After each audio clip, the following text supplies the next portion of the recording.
Middle east ന്യൂസിലേക്ക് സ്വാഗതം. നോക്കാം തലക്കെട്ടുകൾ. ഇറാനെതിരായ ആക്രമണം 3 ആഴ്ച കൂടി തുടരുമെന്ന ഇസ്രായേൽ. ഗൾഫ് മേഖലയിലേക്ക് ആക്രമണം തുടർന്ന ഇറാൻ. അബുദാബിയിൽ മിസൈൽ പതിച്ച പലസ്തീൻ സ്വദേശി മരിച്ചു. ദുബായ് വിമാനത്താവളത്തിൽ നിന്നുള്ള സർവീസുകൾ ഭാഗികമായി പുനഃസ്ഥാപിച്ചെന്ന് വ്യോമയാന മന്ത്രാലയം.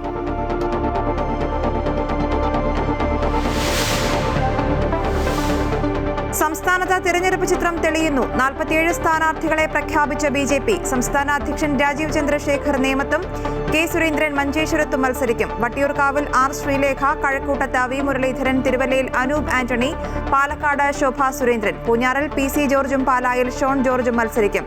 തൃക്കാക്കരയിൽ അഖിൽ മാറ 2020 സ്ഥാനാർത്ഥി. റോഡ് ഷോകളുമായി സ്ഥാനാർത്ഥികൾ.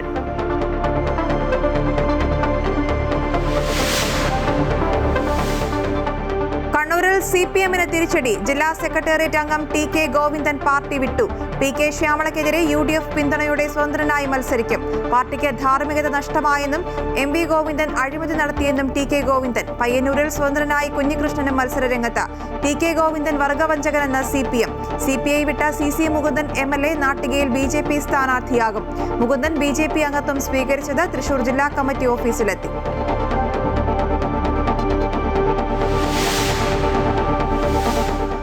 നവീൻ ബാബുവിന്റെ മരണത്തിൽ തുടരന്വേഷണത്തിന് തലശ്ശേരി സെഷൻസ് കോടതിയുടെ ഉത്തരവ്. PP ദിവ്യയുടെ ഫോൺ വിവരങ്ങൾ മുഴുവൻ ശേഖരിക്കാൻ നിർദ്ദേശം. ഉത്തരവ് നവീൻ ബാബുവിന്റെ ഭാര്യയുടെ ഹർജിയിൽ.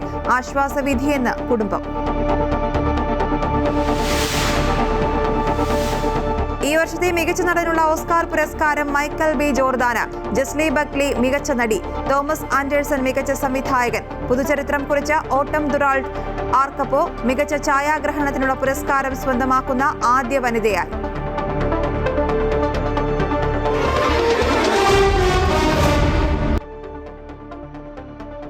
ഇസ്രായേൽ അമേരിക്ക സംയുക്ത സേന ഇറാനിലെ സൈനിക കേന്ദ്രങ്ങൾ ലക്ഷ്യമിട്ട് നടത്തിയ ആക്രമണങ്ങൾ 3ാം വാരത്തിലേക്ക് കടക്കുമ്പോഴും സംഘർഷത്തിന് അയവില്ലാത്ത സാഹചര്യമാണുള്ളത്. മറുപടിയായി ഇറാൻ നടത്തിയ ഡ്രോൺ ആക്രമണങ്ങൾ യുണൈറ്റഡ് അറബ് എമിറേറ്റ്സിലെ ദുബായ് വിമാനത്താവളത്തിന്റെ പ്രവർത്തനം താൽക്കാലികമായി തടസ്സപ്പെടുത്തുകയും അവിടുത്തെ പ്രധാന എണ്ണ ശുദ്ധീകരണശാലകളിൽ നാശനഷ്ടങ്ങൾ വരുത്തുകയും ചെയ്തു. മേഖലയിലെ സംഘർഷത്തെ തുടർന്ന് ലോകത്തെ 20% ഇന്ധന വിതരണം നടക്കുന്ന ഹോർമൂസ് കടലിടുക്ക് അടച്ചതോടെ ആഗോള സമ്പദ് വ്യവസ്ഥ കടുത്ത പ്രതിസന്ധിയിലായിരിക്കുകയാണ്. വിതരണം നിലച്ചതോടെ അന്താരാഷ്ട്ര വിപണിയിൽ എണ്ണവില കുതിച്ചുയരുകയും ആഗോളതലത്തിൽ വലിയ രീതിയിലുള്ള പണപ്പെരുപ്പത്തിന് സാധ്യതയുണ്ടെന്ന ഭീതി പടരുകയും ചെയ്യുന്നു. യുദ്ധം നീണ്ടുപോകുന്ന സാഹചര്യത്തിൽ വിതരണ ശൃംഖല പുനഃസ്ഥാപിക്കുന്നതും ഇന്ധനവില നിയന്ത്രിക്കുന്നതും ലോകരാജ്യങ്ങൾക്ക് മുന്നിൽ വലിയ വെല്ലുവിളിയായി തുടരുകയാണ്. ഇറാൻ ഇസ്രായേൽ US സംഘർഷം തുടങ്ങി 17ാം ദിവസമായി എന്നും GCC രാജ്യങ്ങൾക്ക് നേരെ ഇറാന്റെ ആക്രമണ ശ്രമമുണ്ടായതായി UAE-യിൽ അബുദാബി, ദുബായ്, ഉമൽ ഖുവൈൻ, ഫുജൈറ എന്നിവിടങ്ങളിലാണ് ആക്രമണ ശ്രമമുണ്ടായത്. അബുദാബിയിൽ മിസൈൽ വാഹനത്തിന് മേൽ പതിച്ച ഒരു പലസ്തീൻ സ്വദേശി മരിച്ചു. ദുബായിൽ പുലർച്ചെ വിമാനത്താവളത്തിന് സമീപം ഡ്രോൺ അവശിഷ്ടങ്ങൾ പതിച്ചതിനെ തുടർന്ന് വിമാന സർവീസുകൾ റദ്ദാക്കി. എണ്ണ സംഭരണിക്ക് തീപിടിച്ചെങ്കിലും അധികം വൈകാതെ നിയന്ത്രണ വിധേയമാക്കി. മറ്റു പരിക്കുകളോ നാശനഷ്ടങ്ങളോ ഉണ്ടായില്ലെന്ന് ദുബായ് മീഡിയ ഓഫീസ് അറിയിച്ചു. ഉച്ചയോടെ ഭാഗികമായി വിമാന സർവീസുകളും പുനരാരംഭിച്ചു. ഫുജൈറയിൽ ഓയിൽ ഇൻഡസ്ട്രി മേഖലയിൽ ഡ്രോൺ അവശിഷ്ടങ്ങൾ വീണ് തീപിടുത്തമുണ്ടായി. ഉമൽ ഖോയിനിൽ ഡ്രോൺ അവശിഷ്ടങ്ങൾ ഒരു കെട്ടിടത്തിന് മേൽ പതിച്ചതിനെ തുടർന്ന് തീപിടുത്തമുണ്ടായി. UAE ഇന്ന് 6 ബാലിസ്റ്റിക് മിസൈലുകളും 21 ഡ്രോണുകളും നേരിട്ടുവെന്ന് പ്രതിരോധ മന്ത്രാലയം അറിയിച്ചു. അബുദാബിയിൽ വാഹനത്തിനുമേൽ മിസൈൽ പതിച്ച് ഒരു പലസ്തീൻ സ്വദേശി മരിച്ചു. ഫെബ്രുവരി 28-ന് ഇറാന്റെ ആക്രമണ ശ്രമങ്ങൾ തുടങ്ങിയതിനു ശേഷം 2 സൈനികർ ഉൾപ്പെടെ 7 പേരാണ് UAE-യിൽ മരിച്ചത്. 145 പേർക്ക് പരിക്കേറ്റുവെന്നും പ്രതിരോധ മന്ത്രാലയം അറിയിച്ചു. ഖത്തർ, ബഹ്റൈൻ, സൗദി അറേബ്യ എന്നീ രാജ്യങ്ങളിലേക്കും ആക്രമണ ശ്രമം ഇന്നുണ്ടായി.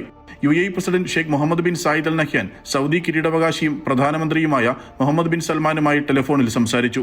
മേഖലയിലെ സംഭവവികാസങ്ങൾ സംബന്ധിച്ച് ഇരു നേതാക്കളും ചർച്ച നടത്തി. പശ്ചിമേഷ്യയിലെ സംഘർഷത്തെ തുടർന്ന് എണ്ണവിലയിലുണ്ടായ വർധനവ് വിമാനയാത്രാ നിരക്കിനെയും ബാധിക്കും. ഗൾഫ് രാജ്യങ്ങളിലേക്കുള്ള വിമാനയാത്രകൾക്ക് 30% വരെ നിരക്ക് വർദ്ധിക്കാൻ സാധ്യതയുണ്ട്. സിറ്റി ബാങ്കിന്റെ UAE-യിലെ ചില ബ്രാഞ്ചുകൾ ഇനി ഒരറിയിപ്പുണ്ടാകുന്നതുവരെ തുറന്ന് പ്രവർത്തിക്കില്ലെന്ന് ബന്ധപ്പെട്ടവർ അറിയിച്ചു. Amrita news, middle east.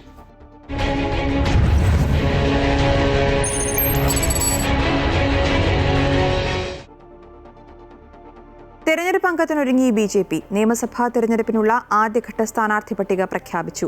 47 സ്ഥാനാർത്ഥികളെയാണ് ആദ്യഘട്ടത്തിൽ പ്രഖ്യാപിച്ചത്. സംസ്ഥാന അധ്യക്ഷൻ രാജീവ് ചന്ദ്രശേഖർ നേമത്തും മുൻ സംസ്ഥാന അധ്യക്ഷൻ K. സുരേന്ദ്രൻ മഞ്ചേശ്വരത്തും മത്സരിക്കും. വട്ടിയൂർക്കാവിൽ R. ശ്രീലേഖ ജനവിധി തേടും. പാലക്കാട് ശോഭാ സുരേന്ദ്രൻ മത്സരിക്കും. കഴക്കൂട്ടത്ത് നേരത്തെ തീരുമാനിച്ചതുപോലെ V. മുരളീധരൻ തന്നെയാണ് സ്ഥാനാർത്ഥി. കേന്ദ്രമന്ത്രി ജോർജ് കുര്യൻ കാഞ്ഞിരപ്പള്ളിയിലും ജനവിധി തേടും. നിയമസഭാ തെരഞ്ഞെടുപ്പ് പ്രഖ്യാപിച്ച് 24 മണിക്കൂർ തികയും മുൻപേ BJP ആദ്യഘട്ട സ്ഥാനാർത്ഥി പട്ടിക പ്രഖ്യാപിച്ചു. A+ കാറ്റഗറിയിൽ ഉൾപ്പെടുത്തിയ മണ്ഡലങ്ങളിലെ ഉൾപ്പെടെ 47 സ്ഥാനാർത്ഥികളെയാണ് പ്രഖ്യാപിച്ചത്. സ്ഥാനാർത്ഥി പട്ടികയ്ക്ക് നേരത്തെ പ്രധാനമന്ത്രിയുടെ അധ്യക്ഷതയിൽ ചേർന്ന BJP പാർലമെന്ററി ബോർഡ് യോഗം അംഗീകാരം നൽകിയിരുന്നു. നേമത്ത് സംസ്ഥാന അധ്യക്ഷൻ രാജീവ് ചന്ദ്രശേഖർ തന്നെ മത്സരിക്കും. 21 തെരഞ്ഞെടുപ്പിൽ കൈവിട്ടുപോയ മണ്ഡലം സംസ്ഥാന അധ്യക്ഷനിലൂടെ തിരിച്ചുപിടിക്കാനാണ് BJPയുടെ ശ്രമം. മുൻ സംസ്ഥാന അധ്യക്ഷൻ K. സുരേന്ദ്രൻ മഞ്ചേശ്വരത്ത് ജനവിധി തേടും. കേന്ദ്രമന്ത്രി ജോർജ് കുര്യൻ കാഞ്ഞിരപ്പള്ളിയിലും മുൻ കേന്ദ്രമന്ത്രി V. മുരളീധരൻ കഴക്കൂട്ടത്തും മത്സരിക്കും. വട്ടിയൂർക്കാവിൽ R. ശ്രീലേഖയാണ് സ്ഥാനാർത്ഥി. കാട്ടാക്കടയിൽ PK കൃഷ്ണദാസ്, തൃശൂരിൽ പത്മജ വേണുഗോപാൽ, പാലക്കാട് ശോഭാ സുരേന്ദ്രൻ, മലമ്പുഴയിൽ C. കൃഷ്ണകുമാർ എന്നിവരാണ് മത്സരിക്കുന്നത്. കോഴിക്കോട് നോർത്തിലും സൗത്തിലും കൗൺസിലർമാരായ നവ്യ ഹരിദാസും T. റനീഷും മത്സരിക്കും. മുഹമ്മദ് റിയാസ് മത്സരിക്കുന്ന ബേപ്പൂരിൽ കോഴിക്കോട് ജില്ലാ പ്രസിഡന്റ് അഡ്വക്കേറ്റ് പ്രകാശ് ബാബുവാണ് BJPക്ക് വേണ്ടി കളത്തിലിറങ്ങുന്നത്. പൂഞ്ഞാറിൽ PC ജോർജും പാലായിൽ ഷോൺ ജോർജും മത്സരിക്കും. രണ്ടാം ഘട്ട സ്ഥാനാർത്ഥി പട്ടിക ഉടനുണ്ടാകും. അമൃത ന്യൂസ്, ന്യൂഡൽഹി. സ്ഥാനാർത്ഥി നിർണയത്തിൽ തഴഞ്ഞതോടെ CPIയോട് ഇടഞ്ഞ നാട്ടിക MLA CC മുകുന്ദൻ BJPയിൽ. NDA വൈസ് ചെയർമാൻ AN രാധാകൃഷ്ണനൊപ്പം തൃശൂരിലെ BJP ഓഫീസിലെത്തിയാണ് പാർട്ടി അംഗത്വം സ്വീകരിച്ചത്. കോൺഗ്രസ് നേതൃത്വം കൈവിട്ടതോടെ BJP പാളയത്തിലെത്തിയ മുകുന്ദൻ നാട്ടികയിൽ വീണ്ടും സ്ഥാനാർത്ഥിയാകുമെന്ന് ഇതോടെ ഉറപ്പായി. 58 വർഷം പ്രവർത്തിച്ച CPIയിൽ നിന്നും പിണങ്ങി പുറത്തുപോയ CC മുകുന്ദൻ പ്രതീക്ഷ വെച്ചത് കോൺഗ്രസിലായിരുന്നു. നാട്ടികയിൽ വീണ്ടും മത്സരിക്കുന്നതിനോടൊപ്പം മുൻപ് പ്രവർത്തിച്ച പാർട്ടിയെ പരാജയപ്പെടുത്തുക കൂടിയായിരുന്നു ലക്ഷ്യം. ആദ്യഘട്ടത്തിൽ മുകുന്ദനെ ചേർത്ത് നിർത്താൻ തീരുമാനിച്ചിരുന്നുവെങ്കിലും പ്രാദേശിക നേതൃത്വത്തിൽ നിന്നടക്കം എതിർപ്പുയർന്നതോടെ കോൺഗ്രസ് തീരുമാനം മാറ്റി. ഇതോടെയാണ് മണിക്കൂറുകൾക്കിടയിൽ CC മുകുന്ദനും തീരുമാനം മാറ്റി BJP അംഗത്വം സ്വീകരിച്ചത്.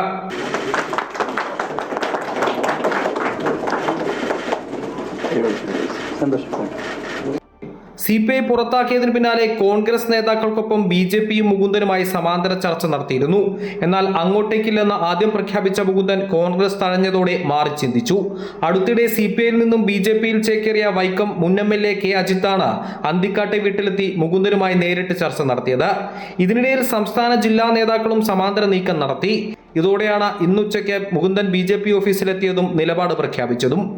ഞാൻ ഒരിക്കൽ കൂടി ഇനിയും കാര്യങ്ങൾ പറയാനുള്ള നമുക്ക് മത്സര പോരാട്ടത്തിൽ നാട്ടികയിൽ വെച്ച് കാണുന്നതിന് ആവശ്യമായ രീതിയിലുള്ള സംസാരങ്ങൾ നടത്തി. എൻ്റെ ഏറ്റവും വലിയൊരു ആഗ്രഹം ജനങ്ങളോട് താല്പര്യം സംരക്ഷിക്കുക, പാവപ്പെട്ടവരുടെ ജീവിതത്തിൽ എങ്ങനെയൊക്കെ മെച്ചപ്പെട്ട സാഹചര്യം ഉണ്ടാക്കി കൊടുക്കാൻ കഴിയുക എന്നൊരു പ്രതിജ്ഞയാണ് എൻ്റെ മനസ്സിലുള്ളത്. മുകുന്ദനെ തഴഞ്ഞതോടെ മുൻ സ്ഥാനാർത്ഥിയായ സുനിൽ ലാലൂരിനെ തന്നെ മണ്ഡലത്തിൽ വീണ്ടും പരിഗണിക്കാനാണ് കോൺഗ്രസ് തീരുമാനിച്ചിരിക്കുന്നത്. അതേസമയം നാട്ടികയിൽ വെച്ച് നടക്കുന്ന പരിപാടിയിൽ CC മുകുന്ദന് വൻ സ്വീകരണം നൽകി തെരഞ്ഞെടുപ്പ് പ്രചാരണത്തിന് ഔദ്യോഗിക തുടക്കം കുറിക്കുകയാണ് BJP. അമൃത ന്യൂസ്, തൃശൂർ. തളിപ്പറമ്പിൽ സ്ഥാനാർത്ഥിത്വം പ്രഖ്യാപിച്ച ജില്ലാ സെക്രട്ടേറിയറ്റ് അംഗം TK ഗോവിന്ദനെതിരെ EP Jayarajan. TK Govindan കാട്ടിയത് വർഗവഞ്ചനയാണെന്നും PK ശ്യാമളയെ പരിഗണിച്ചത് MP ഗോവിന്ദന്റെ ഭാര്യയായത് കൊണ്ടല്ല എന്നും EP ജയരാജൻ പറഞ്ഞു. MP ഗോവിന്ദൻ കോടിക്കണക്കിന് രൂപയുടെ തിരിമറി നടത്തിയെന്ന ആരോപണം EP ജയരാജൻ തള്ളി.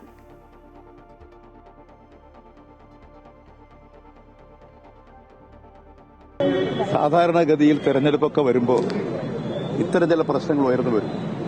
പാർട്ടി എന്നുള്ള നിലയിൽ ഓരോരുത്തരെയും ഈ കാര്യങ്ങൾ ബോധ്യപ്പെടുത്തി ശരിയായ നിലയിലേക്ക് കൊണ്ടുവരാൻ വേണ്ടിയിട്ടുള്ള ചർച്ചകളാണ് നടക്കുക. ഇന്ന് ഉച്ചയ്ക്ക് ഞാൻ ഗോവിന്ദമാഷയെ സംസാരിച്ചിരുന്നു. അപ്പോൾ ഇങ്ങനെ ഒരു പത്രസമ്മേളനം നടത്തുന്നതോ അല്ലെങ്കിൽ ഇങ്ങനെ ഒരു നിലപാടോ അദ്ദേഹം പറഞ്ഞിരുന്നില്ല. അദ്ദേഹത്തോട് വ്യക്തമാക്കിയിട്ടുണ്ട് പാർട്ടിയുടെ നിലപാട് ഇതാണ്, നിങ്ങൾ ആ നിലപാടിനോടൊപ്പം നിന്ന് കാര്യങ്ങൾ കൈകാര്യം ചെയ്ത് പോകണം. ഒരാൾ ഉന്നയിക്കപ്പെടുന്ന പ്രശ്നങ്ങൾ കേട്ട് അതിനെ സംബന്ധിച്ചുള്ള കാര്യങ്ങൾ വിശദീകരിച്ച് അതിന്റെ അടിസ്ഥാനത്തിൽ അദ്ദേഹത്തെ ബോധ്യപ്പെടുത്തി പാർട്ടിയോടൊപ്പം കൊണ്ടുവരിക, ആ നിലപാടാണ് അദ്ദേഹത്തോട് പറഞ്ഞിട്ടുള്ളത്. 2020 പാർട്ടി 3 സ്ഥാനാർത്ഥികളെ കൂടി പ്രഖ്യാപിച്ചു. തൃക്കാക്കരയിൽ അഖിൽ മാരാർ, തിരുവമ്പാടിയിൽ സണ്ണി തോമസ്, തൃക്കരിപ്പൂരിൽ രവി കുളങ്ങരയും മത്സരിക്കും. പാർട്ടി പ്രസിഡന്റ് സാബു എം ജേക്കബാണ് 3 സ്ഥാനാർത്ഥികളെ കൂടി പ്രഖ്യാപിച്ചത്.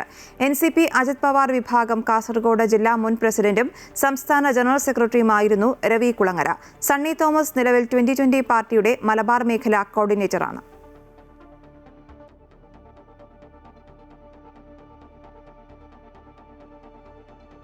മുസ്ലിം ലീഗ് സ്ഥാനാർത്ഥികളെ നാളെ പ്രഖ്യാപിക്കും. മലപ്പുറത്ത് ചേർന്ന നേതൃയോഗത്തിൽ സ്ഥാനാർത്ഥികളെക്കുറിച്ച് ഏകദേശ ധാരണയായി. നാളെ രാവിലെ വിവിധ നേതാക്കളുമായുള്ള കൂടിക്കാഴ്ചകൾക്കു ശേഷം പാണക്കാട് സാദിഖ് അലി ശിഹാബ് തങ്ങൾ സ്ഥാനാർത്ഥി പ്രഖ്യാപനം നടത്തും. അതിനിടെ തിരുവമ്പാടിയും തവനൂരും കോൺഗ്രസുമായി സീറ്റ് വെച്ചുമാറാൻ ലീഗ് കോൺഗ്രസുമായി ചർച്ച നടത്തും. ചർച്ചകൾ പൂർത്തിയാക്കി നാളെ തന്നെ സ്ഥാനാർത്ഥികളെ പ്രഖ്യാപിക്കാനുള്ള ഒരുക്കത്തിലാണ് മുസ്ലിം ലീഗ്. മലപ്പുറത്ത് നടന്ന നേതൃയോഗത്തിൽ സ്ഥാനാർത്ഥികളെക്കുറിച്ചുള്ള ചർച്ചകൾ പൂർത്തിയാക്കി. വേങ്ങര മണ്ഡലത്തിൽ നിന്നും PK കുഞ്ഞാലിക്കുട്ടി മലപ്പുറത്തേക്ക് മാറും. വേങ്ങരയിൽ KM ഷാജിയെ മത്സരിപ്പിക്കാനാണ് നീക്കം. വേങ്ങരയിൽ മുസ്ലിം ലീഗ് സംസ്ഥാന ജനറൽ സെക്രട്ടറി PMA സലാമിന്റെ പേരും പരിഗണനയിലുണ്ടെങ്കിലും സലാമിന് ജനറൽ സെക്രട്ടറി സ്ഥാനത്ത് തുടരാനാണ് താൽപര്യം. അവസാനവട്ട ചർച്ചകൾക്ക് ശേഷം സ്ഥാനാർത്ഥികളെ നാളെ പ്രഖ്യാപിക്കുമെന്ന് സംസ്ഥാന അധ്യക്ഷൻ പാണക്കാട് സാദിഖ് അലി ശിഹാബ് തങ്ങൾ പറഞ്ഞു. അന്തിമ തീരുമാനം നാളെയും കൂടി വിലയിരുത്തിയിട്ടാണ് നമുക്ക് പറയാൻ പറ്റുള്ളൂ. നാളെ വൈകുന്നേരത്തിന് ശേഷം തീരുമാനം അറിയിക്കാം, എത്ര പ്രഖ്യാപിക്കുക. അതേസമയം തിരുവമ്പാടി മണ്ഡലവും തവനൂരും തമ്മിൽ കോൺഗ്രസുമായി വെച്ചുമാറാൻ ലീഗ് നേതൃത്വം സന്നദ്ധരായിട്ടുണ്ട്. കോൺഗ്രസ് സമ്മതിക്കുകയാണെങ്കിൽ തവനൂരിൽ CP ബാവഹാജിയെ മത്സരിപ്പിക്കാനാണ് മുസ്ലിം ലീഗിന്റെ തീരുമാനം. അങ്ങനെ വന്നാൽ തവനൂരിൽ കോൺഗ്രസ് സ്ഥാനാർത്ഥിയായി പരിഗണനയിലുള്ള DCC അധ്യക്ഷൻ VS ജോയി തിരുവമ്പാടിയിൽ മത്സരിക്കും. അമൃത ന്യൂസ്, മലപ്പുറം. ആദ്യഘട്ട സ്ഥാനാർത്ഥികളെ പ്രഖ്യാപിച്ച BDJS 12 പേരുടെ പട്ടികയാണ് പ്രഖ്യാപിച്ചത്. BDJS സംസ്ഥാന പ്രസിഡന്റ് തുഷാർ വെള്ളാപ്പള്ളിയാണ് സ്ഥാനാർത്ഥികളുടെ പട്ടിക പുറത്തുവിട്ടത്. കുട്ടനാട്ടിൽ സന്തോഷ് ശാന്തി ജനവിധി തേടും. കായംകുളം, അരൂർ, കോട്ടയം, കടുത്തുരുത്തി, ഉടുമ്പൻചോല, കുന്നുംകുളം, നെന്മാറ, കൊടുവള്ളി, കോട്ടയ്ക്കൽ, നിലമ്പൂർ, പേരാവൂർ മണ്ഡലങ്ങളിലാണ് BDJS സ്ഥാനാർത്ഥികൾ മത്സരിക്കുന്നത്.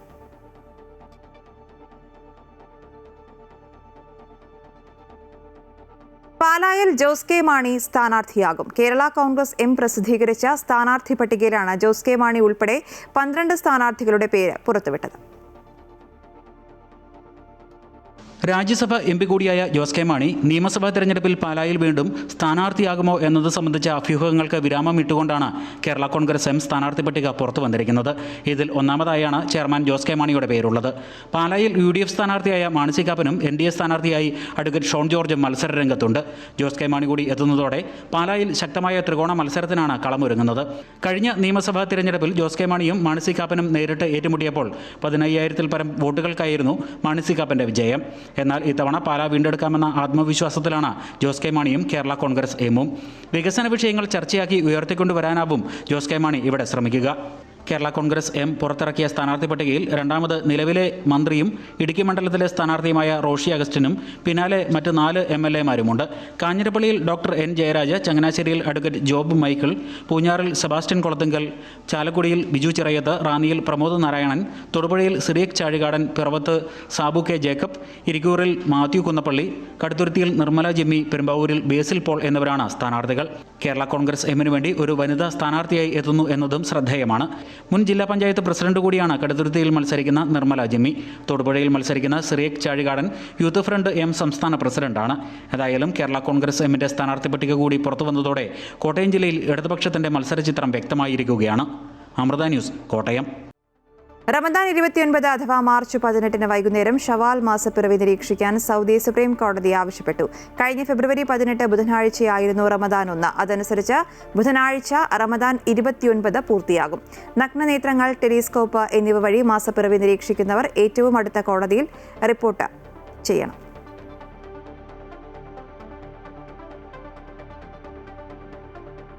ചെറിയ പെരുന്നാൾ ദിവസങ്ങളിലെ പൊതുഗതാഗത സമയക്രമവും സൗജന്യ പാർക്കിംഗും Dubai roads and transport authority പ്രഖ്യാപിച്ചു. പെരുന്നാളിന്റെ ആദ്യ 3 ദിവസങ്ങളിൽ പാർക്കിംഗ് സൗജന്യമായിരിക്കും. എന്നാൽ ബഹുനില പാർക്കിംഗ് ഇടങ്ങളിൽ സാധാരണ ഫീസ് ഈടാക്കും. മാർച്ച് 18 മുതൽ 21 വരെ ദുബായ് മെട്രോ റെഡ് ഗ്രീൻ ലൈനുകൾ രാവിലെ 5 മണി മുതൽ പിറ്റേന്ന് പുലർച്ചെ 1 മണി വരെ സർവീസ് നടത്തും. മാർച്ച് 22 ഞായറാഴ്ച രാവിലെ 8 മണി മുതൽ പിറ്റേന്ന് പുലർച്ചെ 1 മണി വരെയാകും മെട്രോ സർവീസ്.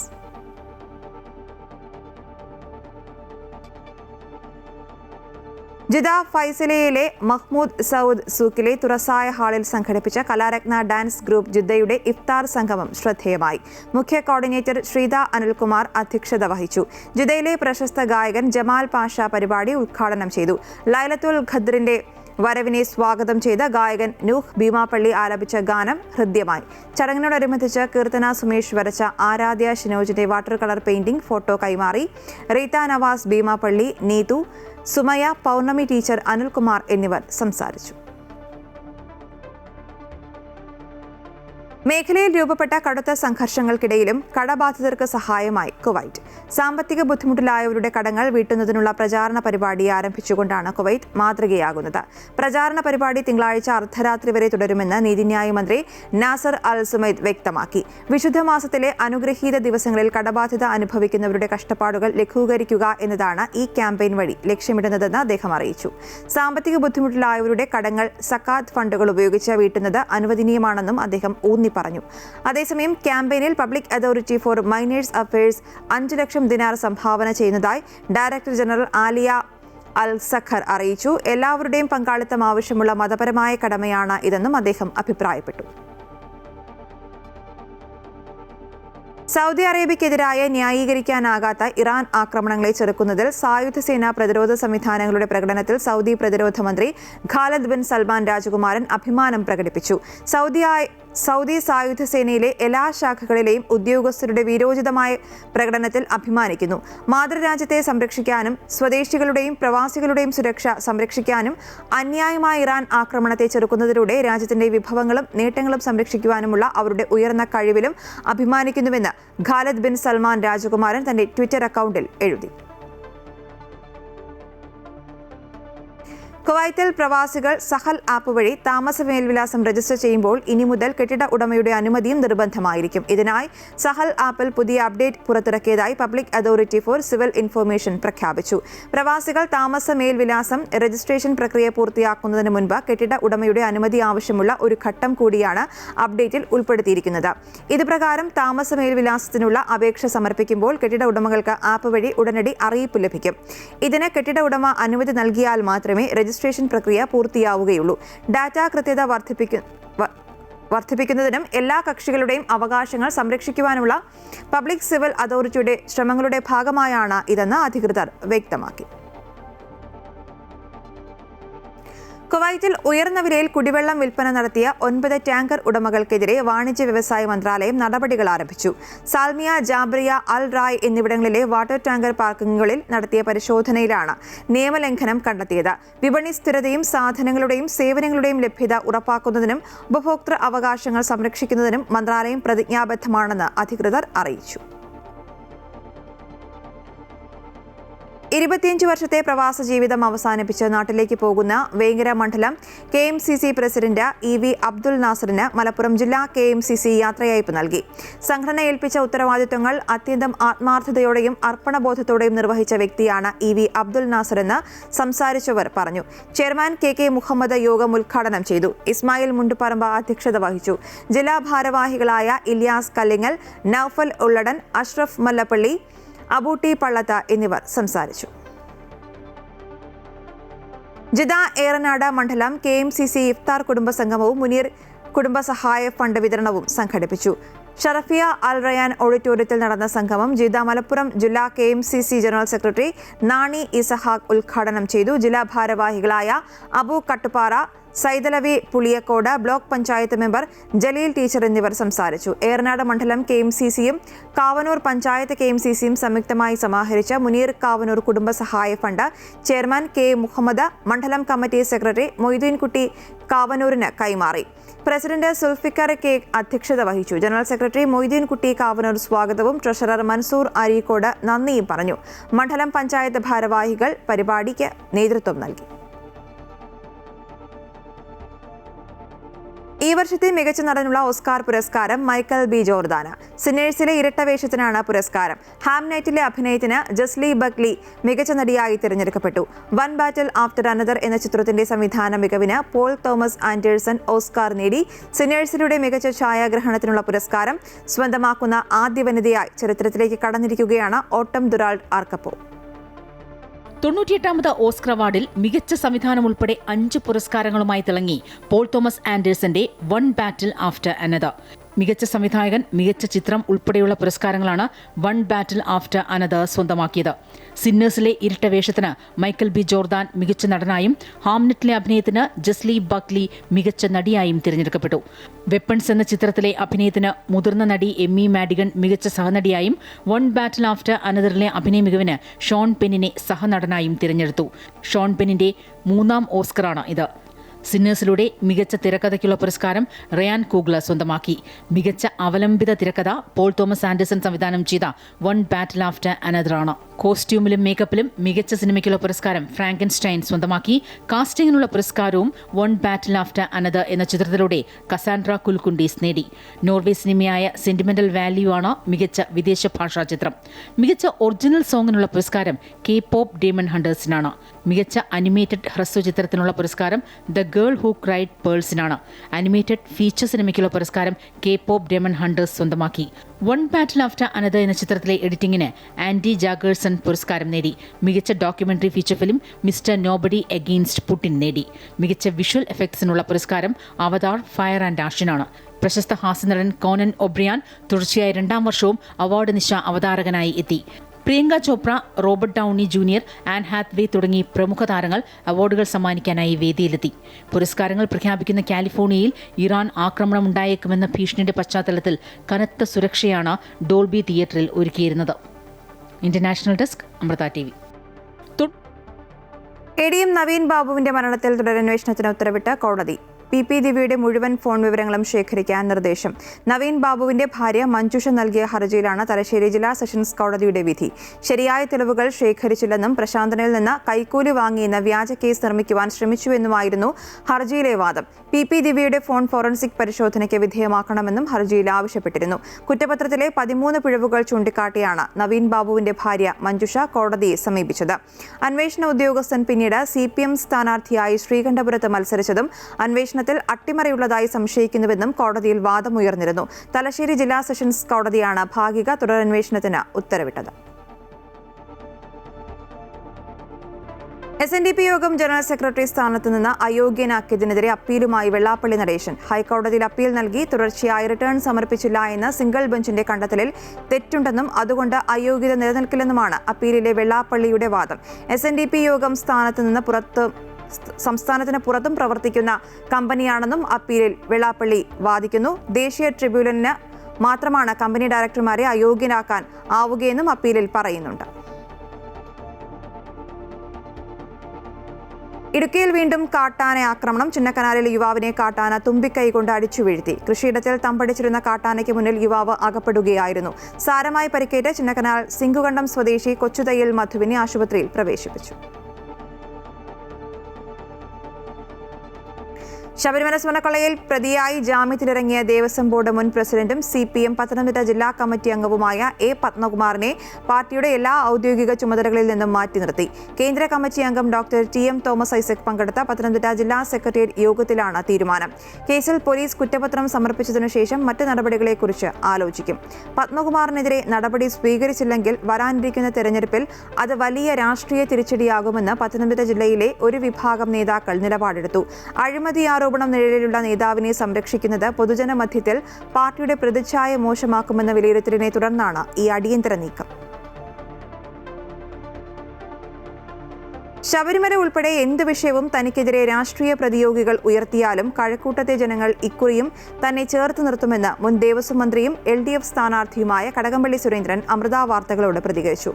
മണ്ഡലത്തിൽ രാവിലെ മുതൽ തന്നെ വോട്ടർമാരെ നേരിൽ കണ്ട് പ്രചാരണത്തിന്റെ തിരക്കിലാണ് കടകംപള്ളി. കഴിഞ്ഞ തവണ അങ്ങ് മത്സരിക്കാനായി വരുമ്പോൾ ശബരിമല യുവതീ പ്രവേശനം ഒരു ഘടകമായി. ഇത്തവണ അങ്ങേക്ക് വീണ്ടും അതിനകത്ത് ഈ ശബരിമലയിലെ സ്വർണ്ണക്കൊള്ളയുമായി ബന്ധപ്പെട്ട വിഷയങ്ങളൊക്കെ വരുമ്പോൾ ദേവസ്വം മന്ത്രി എന്ന നിലയിൽ അത് അങ്ങേക്ക് ഏതെങ്കിലും രീതിയിലൊരു പ്രതിരോധം ഉണ്ടാക്കും? യുവതീ പ്രവേശനത്തിൻ്റെ കാര്യത്തിൽ BJP നടത്തിയ കള്ളപ്രചാരവേല മനസ്സിലാക്കിയതുകൊണ്ടാണ് 7000 ഭൂരിപക്ഷം 23,000 മാറിയത്. സ്വർണ്ണക്കൊള്ളയിൽ അന്നത്തെ ദേവസ്വം മന്ത്രിക്ക് ഒരു കാര്യവുമില്ല എന്നുള്ള കാര്യം അരിയാഹാരം കഴിക്കുന്ന എല്ലാ മലയാളിക്കും അറിയാം. ബോധപൂർവം കെട്ടിച്ചമയ്ക്കുന്ന, അപമാനിക്കാൻ ശ്രമിക്കുന്ന ഒരു സംഭവം മാത്രമാണെന്ന് ജനങ്ങൾ തിരിച്ചറിയുന്നുണ്ട്. അതുകൊണ്ട് 23,000 എന്ന് പറയുന്നത് വർദ്ധിക്കും. കള്ളപ്രചാരവേലയോടൊന്നും ആളുകൾ നിൽക്കത്തില്ല. സത്യസന്ധമായിട്ടുള്ള രാഷ്ട്രീയമാണ് നമുക്ക് വേണ്ടത്. ശിലായുഗ സംസ്കാരത്തിന്റെ ശേഷിപ്പുകളാണ് ഇടുക്കി മറയൂരിലെ മുനിയറകൾ. ഇവിടെ നൂറുകണക്കിന് മുനിയറകൾ സംരക്ഷണമില്ലാതെ നശിച്ചു. എന്നാൽ കാന്തല്ലൂർ ആനക്കൊട്ടപ്പാറ പാർക്കിൽ മുനിയറകൾ സംരക്ഷിക്കുക മാത്രമല്ല, ഇതിന്റെ ചരിത്രം സന്ദർശകർക്ക് വ്യക്തമാക്കി കൊടുക്കുകയും ചെയ്യുന്നു.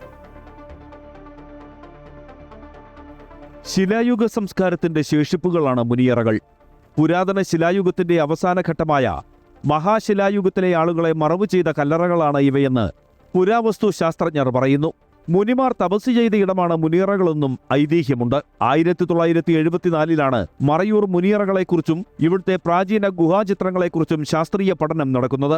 1976 സംസ്ഥാന പുരാവസ്തു വകുപ്പ് മുനിയറകളെ സംരക്ഷിത സ്മാരകങ്ങളായി പ്രഖ്യാപിച്ചു. എന്നാൽ പ്രഖ്യാപനമല്ലാതെ ഇവ സംരക്ഷിക്കാൻ നടപടികളുണ്ടായില്ല. നൂറുകണക്കിന് മുനിയറകൾ സാമൂഹ്യ വിരുദ്ധർ തകർത്തു. ഇതിൻ്റെ പഴക്കം അനുസരിച്ച് നോക്കുമ്പോൾ ഇത് വളരെ പ്രധാനപ്പെട്ടതാണ്. ഇത് കുറേയും കൂടി നന്നായിട്ട് സംരക്ഷിക്കേണ്ട സംഗതികളാണ്. ഗവൺമെൻറ് അതിനുവേണ്ട നടപടികൾ എടുക്കുമെന്നാണ് എനിക്ക് തോന്നുന്നത്.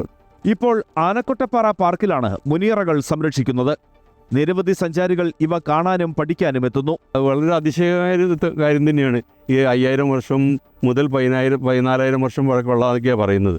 അപ്പോൾ അത് ഒരു അതിശയമാണ്. എന്നെ സംബന്ധിച്ചോളം ഞാൻ ഇപ്പോഴാണ് അറിയുന്നത് ഇത്രയും കാലമായിട്ട്. മറയൂരിലെ മുനിയറകൾ സംരക്ഷിക്കണമെന്ന് ഹൈക്കോടതി ഉത്തരവിട്ടിരുന്നു. എന്നിട്ടും മറയൂർ മുരുകൻമലയിലും പയസ് നഗറിലുമൊക്കെ നൂറുകണക്കിന് മുനിയറകളാണ് നശിപ്പിച്ചത്. ശിലായുഗ കാലഘട്ടത്തിന്റെ നിർണായക കണ്ടെത്തലുകൾക്കുള്ള അവസരമാണ് ഇതിലൂടെ ഇല്ലാതാകുന്നത്. അമൃത ന്യൂസ്, ഇടുക്കി. ന്യൂസ് പൂർണ്ണമാകുന്നു. കൂടുതൽ വാർത്തകൾക്കായി അമൃത ന്യൂസ് യൂട്യൂബ് ചാനൽ കാണുക.